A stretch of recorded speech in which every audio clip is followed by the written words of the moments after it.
असं वाटतं उन्हात बसावं, घरी जाऊच नाही 1-2 तास तरी.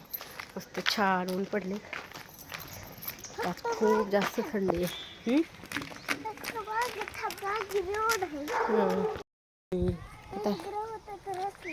आता चांगला होणार ना रस्ता.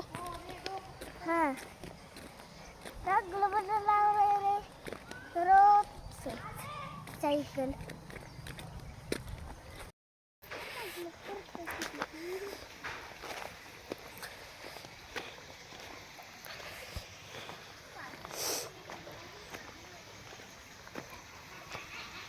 येते का चालता?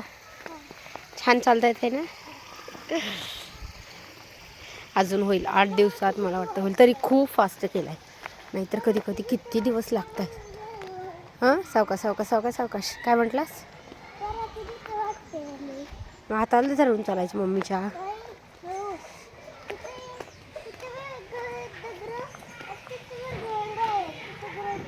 हां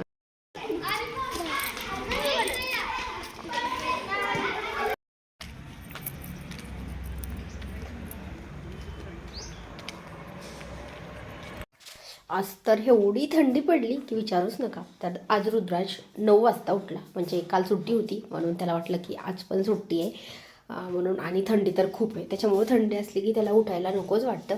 तरी पण मी अगोदर माझं सगळं काम आवरलं, सकाळचं स्वयंपाक वगैरे सगळं बनवून घेतला आणि म्हटलं आता रात्री त्याचा थोडासा अभ्यास झाला होता आणि थोडासा राहिला होता, म्हणजे त्याला जास्त अभ्यास करायला जास्त वेळ नाही लागत आहे, 5 मिनिटामध्ये म्हटलं तरी करतो तो.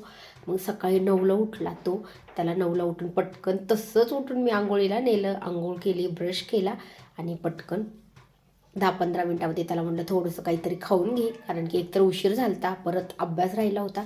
आंघोळ केल्या केल्या त्याने लगेच अगोदर अभ्यास केला, मग त्याला जेवायला भरवलं आणि पटकन टायमिंगमध्ये आवरलो, त्याला स्कूलमध्ये सोडलं. आणि मग त्याला स्कूलमध्ये सोडून आल्याच्यानंतर ही बनवायला घेतलेली आहे मी काकडीची भाजी. तर खूप सोप्या पद्धतीमध्ये आणि खायला खूप छान लागते. तर व्हिडिओ आवडल्यास नक्की लाईक करा आणि चॅनलला सबस्क्राईब करा.